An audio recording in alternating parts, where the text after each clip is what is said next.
And good afternoon, everybody. Welcome to this edition of Championship Sunday here of Show Blitz. Of course, with yours truly, Charles the Prodigy Richie. I know it's been a few months since my absence. Trying to get back on track here as we kick off the year in 2025, concluding the 2024 NFL season.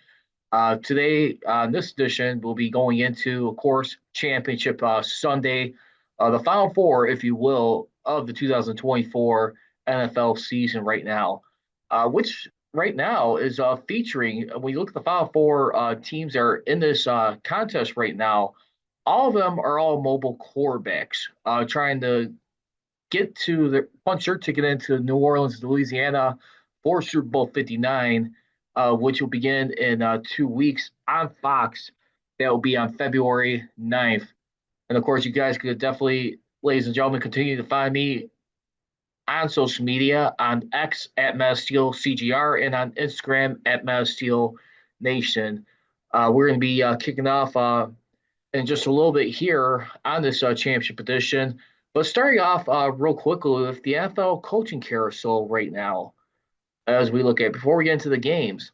Uh, you took a look at what happened like within the last 2 weeks real quickly here going in. I mean, you saw 2 weeks ago this Sunday on January 12th, the Patriots get their man, former Patriot, and of course, who started off his career as a Steeler, uh, linebacker Mike Vrabel, and the Patriots agreed for Mike to become their new head coach, replacing Jerome Mayo, who after one season, who replaced legendary Bill Belichick, who served with the Patriots for 24 seasons.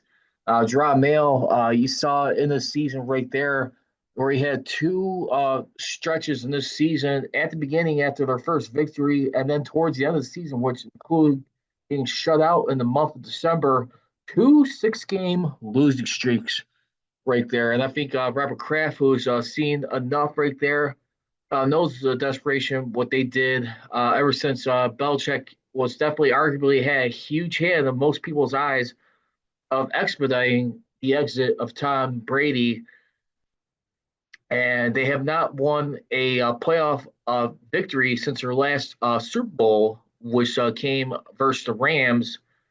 Ever since then, they did make the playoffs two other times, one other time without Tom Brady, which happened 3 years ago in the wild card round versus the Buffalo Bills, uh, where they had an early exit. And the Patriots, they've just been going south ever since right there. I mean, you really think right there, I mean, for that team who kind of fell from grace, so to speak, it's their turn for right now. We'll see if they could be able to get back on track.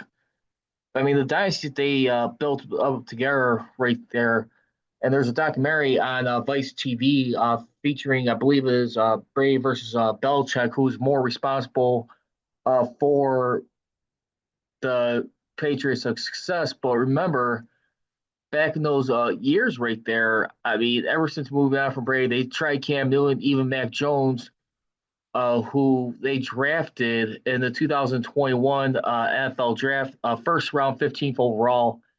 And it's just been nowhere near the same magic right there. I mean, it's a team right now who is tied with the Pittsburgh Steelers for most Super Bowls in the Super Bowl era with six. And they just really fell like on hard times. I mean, who's also got a 6-5 record all time in that era, but definitely Robert Kraft, who has been over the Patriots since 1994. He's definitely trying to get things turned around in a hurry. And a guy like Mike Vrabel, who took a year off from football after being fired by the Tennessee Titans over a year ago, by the way, he was an assistant with the Cleveland Browns for about 1 year, and now he's back in the game coaching. He was definitely a hot topic. I thought he would probably go to the Chicago Bears. Didn't happen, but here we are. But anyway, I mean, you look at the Patriots right now; they're trying to get things back on the right track, like as among many other teams right there. So that was the first coach signing. Then you fast forward, uh, like over a week later, which happened as a matter of fact this past Tuesday. Ben Johnson and the Chicago Bears agree the terms for Ben Johnson to take over as head coach of the Bears. Of course, replacing not only Matt Eberflus right there, but then you also have right there the interim coach who finished out the rest of the season in that season right there in in Thomas Brown, who had a 1-4 record. Got his only victory of the season by beating the Green Bay Packers in the season finale with a game-winning field goal. And the Bears, they have definitely been a team that's been going south in the wrong direction, mediocrity all time, and just a disastrous team right there as they try and get things straightened out for their fortunes. And I mean, just they've just been becoming like the laughing stock as for like the last decade, especially since they moved on from like one of their last successful ones, Lovie Smith. I would still technically argue that say what you will about this guy, but Matt Nagy, he still did take him to two playoff appearances in 4 years. Granted, it was no playoff victories. He only has one losing season in this final year. I mean, he was still the guy on record prior to Thomas Brown was the last guy who could say who beat the Packers until Thomas Brown did it. Now they're trying to get the right guy to go with Caleb Williams. Ben Johnson, he spent the previous 6 seasons with the Lions, starting off as their quality offensive control to tight end, and then the previous seasons under Dan Campbell as their offensive coordinator. According to Pro Football Talks, Mike Florio, the early figure for Johnson's contract is $13 million per season, $5 million more than the roughly $8 million first-year head coaches earn on average. Now, Johnson, he did make a name for himself by putting his players in position to succeed, and the Bears desperately need for him to do exactly that with Williams, who had an up and down rookie year. And not only that, too. I mean, let's face it, with the Chicago Bears, their situation. I mean, of course, living here in Chicago, which would be their 19th head coach as of today, right now. I mean, it's not only trying to figure out the offense right now, but it's just screaming for accountability being restored in that organization. I mean, that is definitely a slip mightily for the cracks. You hear it for the frustration with the players in that locker room, especially even this season right now. I mean, with one of the teams being in the Final Four, en route to potentially go to the Super Bowl, the Washington Commanders right now. I mean, they've waited 33 years to make it this far back to an NFC Conference championship game. They are trying to end a 33-year drought since their last Super Bowl victory, which was under the legendary coach Joe Gibbs, who coached the then Washington Redskins to their third Super Bowl in a 10-year span. So he got 3 in 10 years right there with three different quarterbacks, by the way. One of the only coaches by far to date with win with that many quarterbacks, which a lot of people still consider him like one amongst the greatest right there too. And he did so, I mean, in the mid 80s to early 90s right there, where the NFC East definitely had their hands, I mean, on that Super Bowl. I mean, right there, if you really truly think about it, I mean, within a, I mean, when you really look at it from 1986 through 1995, when a 10-year span, I mean, if you really look at it, I mean, they definitely won a bulk of those Super Bowls right there, combining for 8 Super Bowls within a 10-year span. Of course, you would have two by the Giants, and then you would also have three by the Cowboys, and then of course you also had two by Washington. So excuse me, seven. I mean, seven Super Bowls in a 10-year span, which is phenomenal right there.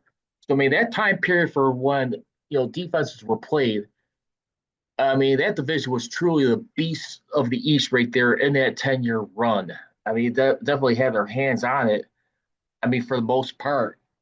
And I mean, Washington Commanders right now, I mean, their second year of their new ownership, under Josh Harris right now, and of course, this minority owner too, who's part of the owner, excuse me. I mean, Magic Johnson right now trying to like collect his third championship as an owner and executive. I mean, the guy who's like won five NBA championships with the Lakers has been an executive earlier on in his career under the late Jerry Buss. He would then go on later to get a World Series championship with the Dodgers in his ninth year with them with the Los Angeles organization. So he's got two World Series championships as part of the Dodgers as well. Now he's gunning for a Super Bowl to add on his resume right there and doing it in multiple sports, which would be incredible right here. I mean, Magic Johnson, when you think of like all time, like great African American athletes, but not only that, too, I mean, stick his flag in the ground, too, for being the ultimate competitor, not just as a player, but as a part in sports ownership. I mean, do it in three different sports. This would be amazing right here if he's able to pull this off as part of that group who's gotten a phenomenal stud in Jaden Daniels right now. And that's why I feel like right now, a lot of people, when you look at this draft right now, I mean, with the Bears and Washington this year, a lot of people were saying that they really felt like Jaden Daniels would be the better quarterback of that quarterback class right there. A little bit more so than Caleb Williams right now. Now, in fairness to Caleb Williams, I mean, just like Justin Fields, who came over from the Steelers, but I do feel like Caleb Williams has a lot more passing, sharp passing in his repertoire than Fields did. But either way, I mean, both of them just put in bad situations, the wrong coaches calling play calling right there, and you see where the frustration continues to bend over right there for these teams. So now, I mean, we'll see what happens in there. But Johnson, he did make a name for himself by putting his players in position to succeed. The Bears desperately, no doubt, need for him to do exactly that with Williams, who had an up and down rookie year. Then you go later this past week on Wednesday, January 22nd. Aaron Glenn and the Jets agreed for Aaron to become their new head coach. Robert Saleh, who got canned, having all three losing seasons, coupled with back-to-back 7 and 10 seasons prior to years, including the first season that Rodgers came to the Jets and got injured in his first game, his knee injury, which he suffered versus the Bills on the season opener on Monday Night Football versus the Bills. He replaces Jeff Ulbrich, who finished the season at 3-9, who replaced Robert Saleh after having a 2-3 start. There was a lot of questions right there and speculation. You look at the body language and people wondering, was there really ever truly any clashes with Saleh and Aaron Rodgers? I mean, Aaron Rodgers, of course, denied a lot of that. He definitely attributed Robert Saleh to one being the attractive pieces coming to the Jets organization. He never bought into there was friction, but I would definitely beg to differ a little bit there. That there was still stuff that Robert Saleh felt like he could get away with. I think Robert Saleh is a very good assistant coach. I'm just not sure if he's going to become a real good coach. Who knows? I mean, maybe in his career right now, he could turn out to be a good Todd Bowles, but at the same time, too, I mean, who's he going to be like mentoring other? And speaking of which, too, I heard Matt Eberflus might be a defensive assistant for the Dallas Cowboys for their defensive position. I'll take a look at it. And right now, I mean, you got people reporting that he is going to be on Brian Schottenheimer's staff, who's the new coach of the Cowboys, which we'll get to in just a second, become their new defensive coordinator for the Cowboys.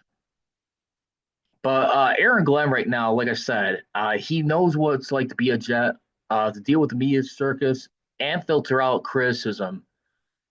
He is equipped to deal with that scrutiny as far as any 15-year NFL vet should be. That career length ties him with Jim Harbaugh for the longest playing career of any head coach. But there are other advantages that come with playing for so long in the NFL and for spending so long with a franchise. As tumultuous as the Jets were, he played for a lot of coaches and a lot of systems. Glenn comes over from the Lions, where he led them from 26 in points per possession to eighth in one season. Despite having six defensive stars on injured reserve, Glenn was drafted by the Jets in '94 and made two of his three Pro Bowls with the team. So we'll see how this works out. I mean, our African American head coach, way to go right there. I mean, it's slowly improving, which has been screamed about for like the last prior years. It seemed like there was a lot more genius assistant coaches where it's like on the offense or the defense that being passed up. So we're slowly starting to see a real good change of sports with a lot more black quarterbacks being incorporated into the league with mobile quarterbacks where this game is going. Uh, then we go a couple days ago on Friday at midnight. Liam Cohn. Now this is a real interesting one right here. He replaces Doug Pearson to become their new guy at the helm. Doug Pearson, who was been there for the prior three seasons with the Jaguars right there, who replaced Urban Meyer after the 2021 season. He led them to their last playoff appearance in his first year, down a playoff victory versus Chargers, which saw an historic collapse right there. But ever since then, could not figure it out right now. Trevor Lawrence has definitely been struggling right now. People are starting to look at Lawrence right now, a hard look if he's really that guy to be like the transcending quarterback or future success in this league and the cream of the crop right now. I mean, look at he impressed Shad Khan in a virtual interview on Wednesday a couple weeks ago. And then you fast forward a week later, the Bucks were willing to make Cohen the highest paid coach on Wednesday, which enticed him to skip the follow up interview with the Jaguars. Kyle would then go on to fire GM Trent Baalke, and they did an in person interview on Thursday afternoon. And Cohen made his decision by midnight. So, right there, I mean, that was a guy who was clearly going to be a real red flag right there, where Cohen did not seem like he was be too interested in work for if he was still there. But they did force him out of the picture. So not only that, uh, Cole he agreed on midnight to become their new head coach. Coming over from the Bucks, he ranked third in yards and fourth in points with Tampa, who had an early exit versus Commanders in the wild card round. And Jags did what they needed to do to haul in their remaining coaching candidate by firing Baalke. Now, Cole, he did coach Baker Mayfield to a career high 41 touchdown passes, tied for the second most in the league this season. His first year working with the German quarterback. Tampa also had a top five scoring offense, nearly 30 points per game in a full season with the Bucks, despite Mike Evans missing 3 games. Jacksonville, hopes to see similar results between Cohen and 2021 number one overall pick Trevor Lawrence. So we shall see right there. Another interesting few more dominoes that fell into place right now. Now Pete Carroll, who also took a year off, similarly to like Mike Vrabel, who's also forced out of the Seahawks organization, he agrees to terms with the Raiders to replace Antonio Pierce. Now Antonio Pierce, remember, during last season, he replaced Josh McDaniels, and where he would get the team to finish off 5-4 for an 8-9 record, which did see them beating the Chiefs on Christmas right there, shockingly. Did enough to impress Mark Davis right there to give him a contract, but then this year just went viral for whatever reason. 4-13 record. Mark Davis seen enough. So you got Pete Carroll coming out of retirement right now, returning back to the sidelines. Real interesting right now, too. A lot of people are drawing parallels right now. Begs question right now with the quarterback situation in Pittsburgh right now. And both of them pretty much free agents at this point. I mean, will they be able to keep, either Russell Wilson or Justin Fields, more particularly Russell Wilson right now? But now you think about it, the funny thing was, until the Steelers uh, season spun out of control, ending in a dark dud with a 5 game losing streak. I mean, to not only slip out of the division, but to fall to the wild card and then to lose for the second time out of 3 times versus their division rival, the Ravens in Baltimore. I mean, a team who really preached on still sticking to their guns and running the ball, defending the run. They just got walloped by nearly 300 yards out rushed. And so right now, I mean, Russell Wilson right now, I mean, hearing let Russ cook, who's had his reputation ever since parting ways with Pete Carroll. And I mean, they have like pretty much a bad divorce right there. When you think about it, 3 years ago, and people were questioning, especially like Pat Curran on Sirius XM NFL Radio was asking Pete Carroll, like, who are you going to find to succeed from Russell Wilson? Like, who are you going to find for your quarterback? And Pete Carroll told Curran that he already got his guy. And he did it right there. I mean, with Geno Smith right there. I mean, taking them to the playoffs. I mean, in this first year, now they didn't make it back to the playoffs in Pete Carroll's final season. But when you look at what everything's gone through, and you heard like a lot of stories right there with Russell Wilson, what he was doing in Denver.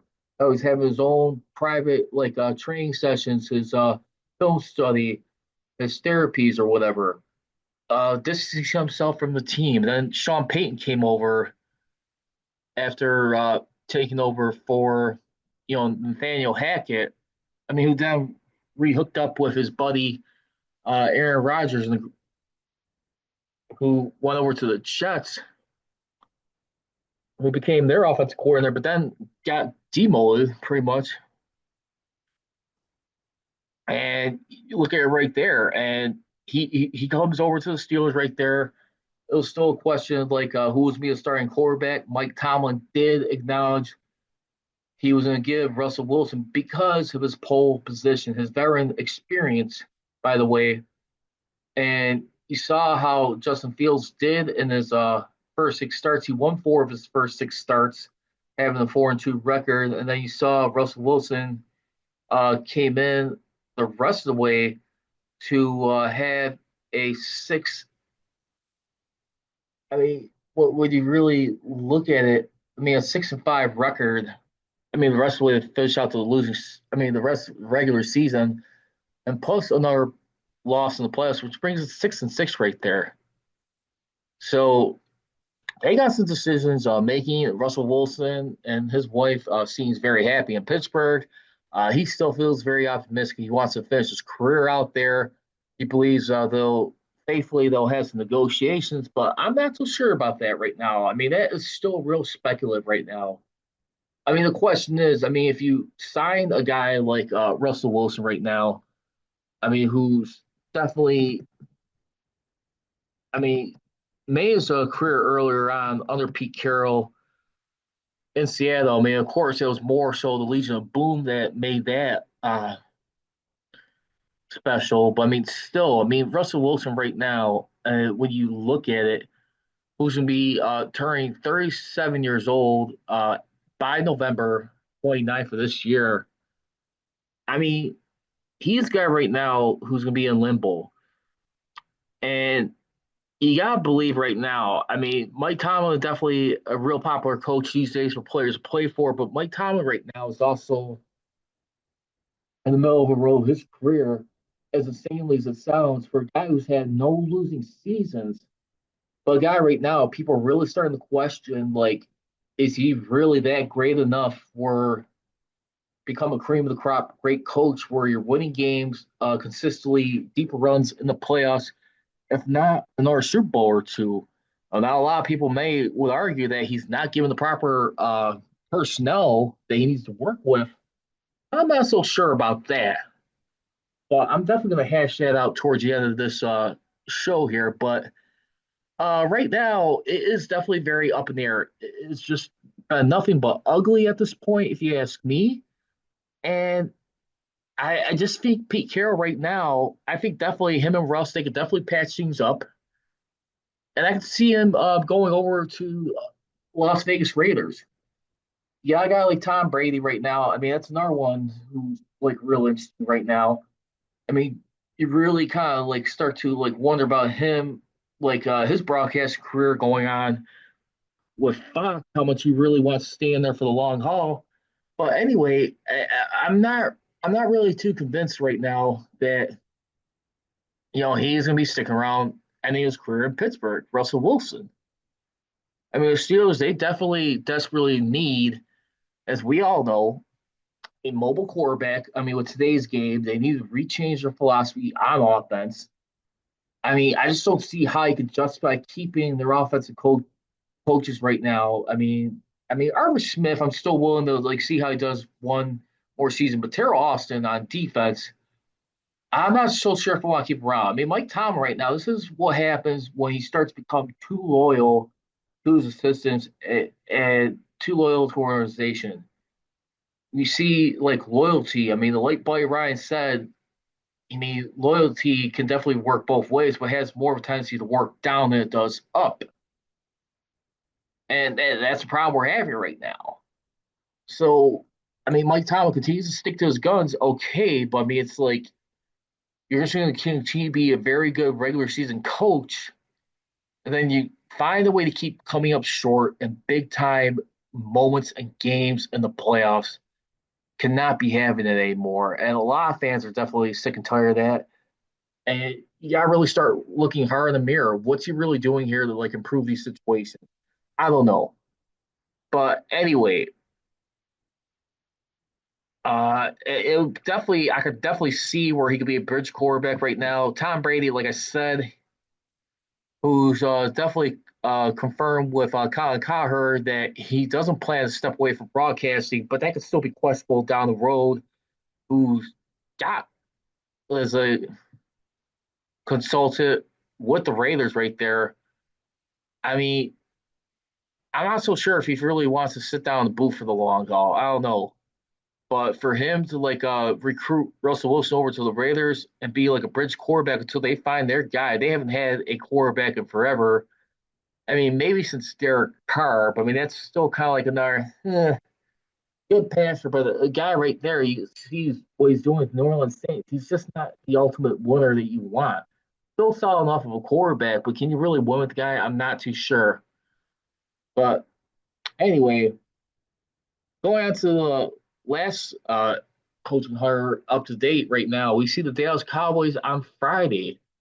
Jerry Jones, now at 82 years old, has indicated with his actions he prefers comfort and profit margins over true all-in pursuit with over another Super Bowl. The Cowboys have spent the fewest amount of money on free agents, 20.47 million per over the cap.com since the conclusion of this last season's Super Bowl.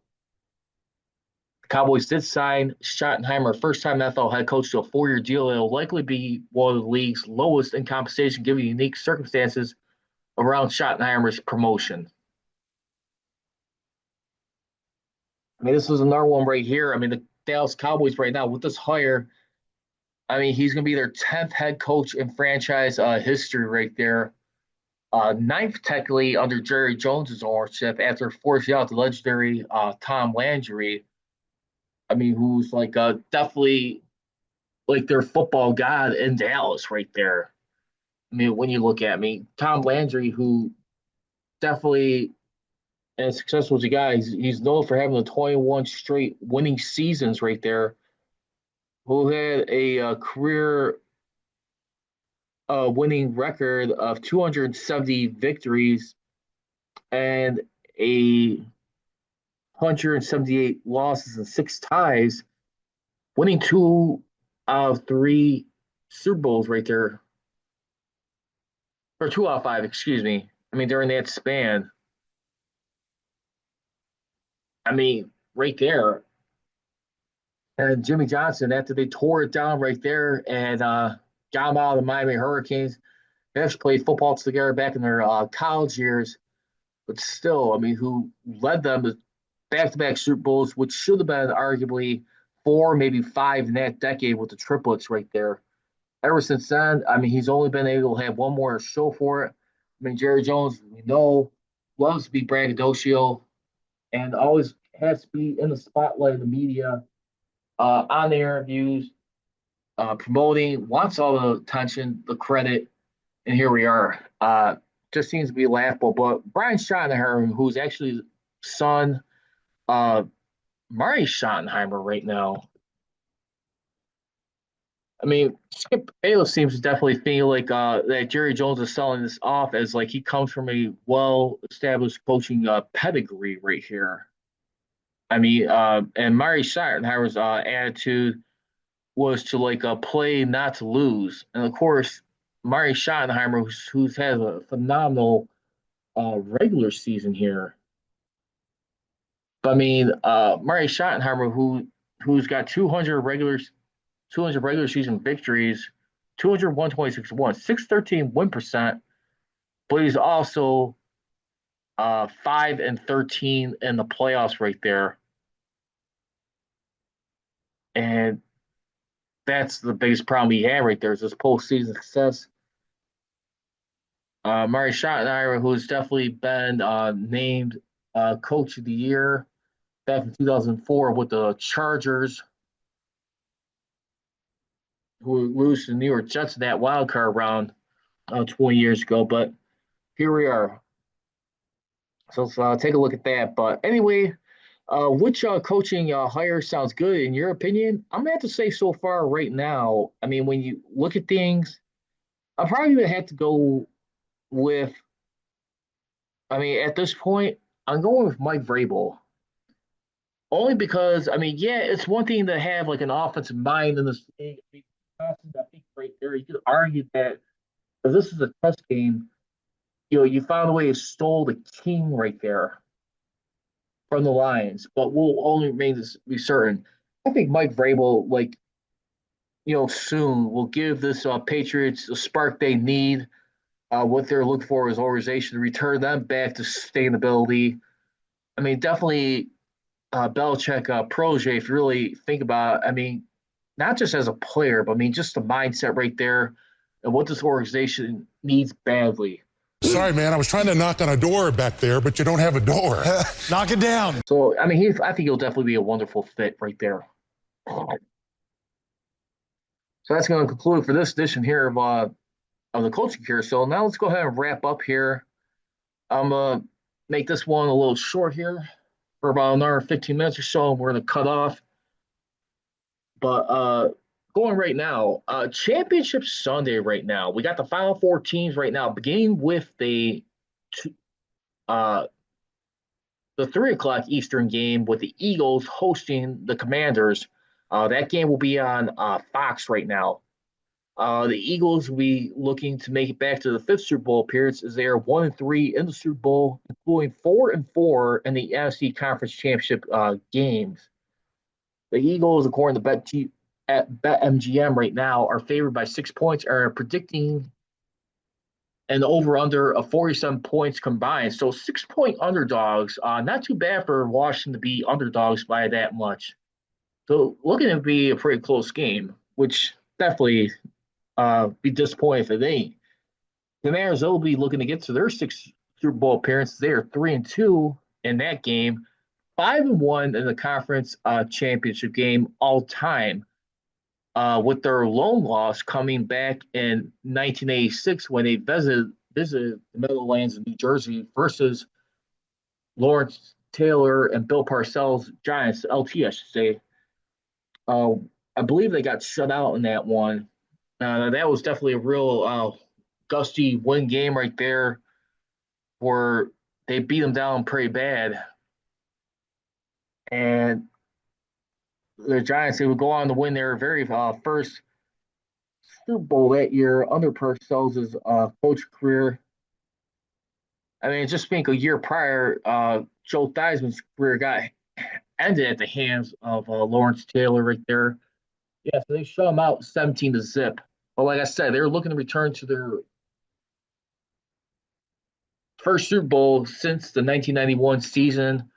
By the way, too, I mean, we could be potentially looking at a Super Bowl rematch rivalry here between Washington and Buffalo. I don't think that's going to happen, but I definitely like watching this game right now. Shane Daniels, he'll be looking to surpass Ben Roethlisberger's career regular season, single season total of career victories. Roethlisberger has a record with 14, where he had 13 regular season plus the one playoff victory versus Jets, where they fell to the Patriots in this first season. Uh, and he is looking to become the first ever rookie quarterback to Daniels to lead his team to and win a Super Bowl. But technically, guys who stepped in and won a Super Bowl in their first year, yeah, look at the likes of right now.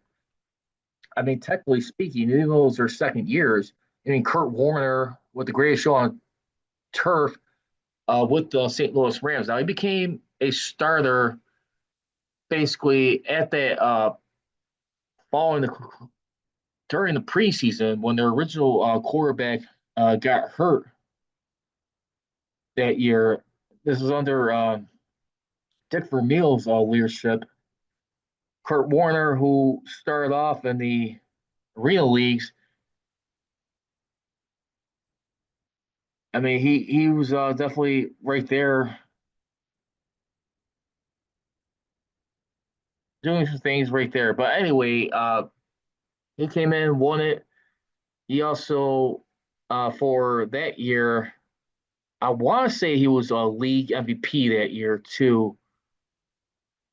But anyway, yeah, I mean, he won his first Super Bowl. He went back to two more, one more with the Rams in 2001, falling to the Patriots' first ever Super Bowl victory. And then later on, back in 2008, when his career was almost pretty much like left for dead for a good period. I mean, particularly from his last Super Bowl appearance prior to the Cardinals, from 2002 through about 2007. I mean, he had a legit like 6 year period where I mean he was pretty much like done, but had his career resurrected. He was definitely quarterback to kind of Winston Hunt get back to one more Super Bowl, even though he lost it, but still. And then you got Tom Brady as the other one too. Speaking of which, who was drafted in the 2000 late round, and then replaces in season. Uh, I mean, for that season right there, it was definitely a time right there for them for the Patriots. Just name escapes me. Excuse me. I'm just searching real quick. See who that was. Just my memory. I don't know why. But replacing Drew Bledsoe right there uh, during their second game, they would go on to have a 11-3 record under Tom Brady, finishing off the season 11-5, and won all three playoff games on won all three playoff games. We with the divisional round, the controversial finish with the tuck rule in that snowy game, their foul game in Foxborough, beating the Oakland Raiders, and then beating the Steelers in Pittsburgh in Heinz Field. Then later on, the upset the Rams, now which later became known as Spygate, but nonetheless, Tom Brady and Kurt Warner, they were technically, even though it wasn't their first year in the league, but their first year starting as quarterbacks, they will definitely haul in some Super Bowls right there combined. I mean, 8 Super Bowls between the two. Now, surprisingly, the Commanders, for their credit, they have one more touchdown versus Eagles with 55, which includes 29 rushing touchdowns. I mean, 29 receiving touchdowns and 25 on the ground, as well as a pick six. Commanders are also fifth in point score, while the Eagles are seventh. Now, the Eagles' pass rush record from 2 years ago, where they finished the third all-time in a single season with 72, have dipped significantly from 43 last season to currently 41. And one of the miles that first-year head coach, I mean, who's last been a head coach in his coaching career since 2020 with the Atlanta Falcons, Dan Quinn, who came over from the Cowboys as their defense core there last couple of years, last 3 years. They got a model, and it goes like this. This is how we're going to get down. That's the phrase the Commanders coach Dan Quinn all uses with his players as he begins to lay out a plan of attack for their next opponent. In only a year, Quinn has managed to do something 9 other predecessors could not. served as a catalyst for the culture change of one of the most dysfunctional and disappointing franchises in the NFL and turned Washington into a bona fide contender. Now, I got to tell you right now, I think Dan Quinn right now, he is my personal pick right now at this point before we get to the awards ceremony in a week or in a couple weeks, excuse me, before the Super Bowl. I got him as like coach of the year, to be honest. You could definitely look at guys like Dan Quinn right there, what he did with the Lions, having their most regular season wins in a single season uh, with them as well. I mean, both them and the Chiefs had 15-2 records, both franchise records for wins in the regular season. But then you also look at Kevin O'Connell, what he did with Sam Darnold. I mean, just them back to the playoffs. There's still little question marks right now about O'Connell's future with the Vikings. I'm not so sure about that, but and then Andy Reid could also be penciled in there too. How they just find different ways to keep winning games right there. I like Dan Quinn for the simple fact because when you look at this right now, a lot of these Coach of the Year awards go to like coaches that have turned a team around from a miserable, worse record the previous year and improving significantly. More likely to like a playoff team or at least a top team. And I mean, Washington, I mean, if you really think about it too, a guy like Dan Snyder, who's pretty much like ruined that franchise, who's been, I mean, that ownership group for over like a quarter century right there, who was eventually forced out. All negativity and toxic stuff that was going on right there, just an investigation in the league and how they all stood up for him. I mean, where it got so bad where he had to force, I mean, rename the team name to the Washington football team before they became the Commanders. I mean, a couple of years later, but still, I mean, this right now was like a negative environment to play for. This was frowned upon. But now he's in here. I mean, when you look at the fresh ownership group, like I said, with Josh Harris, Magic Johnson too, especially Magic Johnson. I mean, you got to put him in the argument for probably one of the greatest like owners of all time, if not part owner, just for what he's doing. I mean, NBA championships. I mean, with the Lakers, World Series titles with the Dodgers, and now potentially maybe a Super Bowl with the Washington Commanders. That would be something right there. Now, going to this game right now between Washington and Philadelphia right now, you heard some of the frustrations too this year. I mean, under Nick Sirianni, there's was a little frustration with, I mean, Jalen Hurts, and especially A.J. Brown too. I mean, there's been a little bit of some bickering right there with the chemistry him and Jalen Carter's been have. I mean, just one of the continued nuances you continue to see with a quarterback if they struggle to keep that receiver room not happy. So here's going to be some keys to the game right here. Key number one, Jalen Carter versus the Commanders' interior line. Without Cosme, their highest grading starting O-line, according to Pro Football Focus, who tore his ACL last weekend, Washington will likely throw constant double teams at Carter. As the Eagles' bold new leader, Carter dominated the Rams last week, 7 pressures, 2 sacks, and a forced fumble, despite being doubled during over half his pass rushes. Second key for this one, Barkley versus the whole defense. Saquon Barkley. Now, it's Nick Sirianni who made an unpopular decision in a lot of the national fan base's eyes, having rested him, having like denied the opportunity to break Eric Dickerson's single season rushing record, uh, who had about 2,105. Adrian Pearson was only need 109 more yards to break that record right there. Or 9 more yards, excuse me. And Saquon Barkley, excuse me, 101 yards. I'm looking at the wrong guy. I was looking at Adrian Pearson there. They only need 101 yards to break that. Of course, they wanted to keep him ready for the playoffs. Looks like maybe a smart move if the Eagles get to the Super Bowl and they win it all. The versatile All-Pro typically wears down the opposition before breaking out. This season, he averaged 6.7 yards per carry in second halves compared to 4.8 earlier in games. But with Hurts injured in their Week 16 matchup, Washington held Barkley just 27 yards, 1.7 yards per carry after halftime. This time, the Commanders get a boost from defensive tackle Jonathan Allen, who missed both previous Philly games and is risking his health for this playoff run. Though he's much stronger as a pass rusher, you shall see what happens.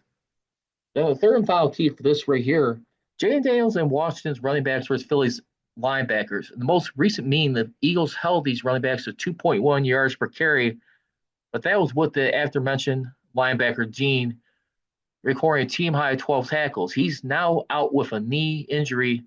Meanwhile, Daniels is driving and runs from shotgun, which details here while the Eagles have struggled against quarterback runs from those formations, 18th success rate per True Media. So again, it's Jalen Carter versus the Commanders' interior line right there. Jalen Carter was drafted 9th overall by the Eagles, who they moved up in the draft, I believe. I believe they moved in front of the Bears, but anyway, they got Saquon Barkley versus whole defense, and then Jayden Daniels and the Washington's running backs versus the Phillies linebackers. Now for the final game of this one of Championship Sunday. Realistically, right now, AFC Championship game. This would be the fourth meeting between Patrick Mahomes and Josh Allen right now. The previous three, 2 out of 3, were hosted at then Arrowhead Stadium. Kickoff will be set today at GEHA Field at Arrowhead Stadium, 5:30 p.m. kickoff. Now the Bills did host the Chiefs last year, where Patrick Mahomes, for the first time ever in his career, had to go on the road. And surprisingly, they won all three on the road, beginning with the Bills and then the Ravens in Baltimore and Super Bowl 58 in Las Vegas versus San Francisco 49ers. This will be Chapter 4 in the Mahomes-Josh Allen playoff rivalry. Mahomes and the Chiefs dominated the first three matchups, including the AFC title game 4 years ago, though the Bills have won the last 4 regular season meetings, including Week 11 this season. Now, Chiefs, they did secure the number 1 seed this year by beating the Steelers on Christmas, finished with a 15-2 regular season record despite never scoring more than 30 points a game. This is their 7th straight AFC Championship game, with all but one taking place at Arrowhead Stadium. Mahomes and company are seeking to become the first team to win 3 consecutive Super Bowls. Meanwhile, the Bills are trying to return to the Super Bowl for the first time since the 1993 season. Once again, the Chiefs stand in their way. Kansas City has knocked Buffalo out of the playoffs in 3 of the last 4 years, with Allen playing at MVP level and Sean McDermott's team having won 12 of its last 13 games that mattered. This could be their year. Now, as we look at it right now, the Chiefs right now, big factors right now. Bills writer Joe of The Athletic and Chiefs writer Nate Taylor break down the game's potential X factors to the Keys' victory. Right now, he's starting off with Joe. He's saying the main difference will be in seeing how all the missing offensive pieces for both teams in the first game will affect what we see on Sunday.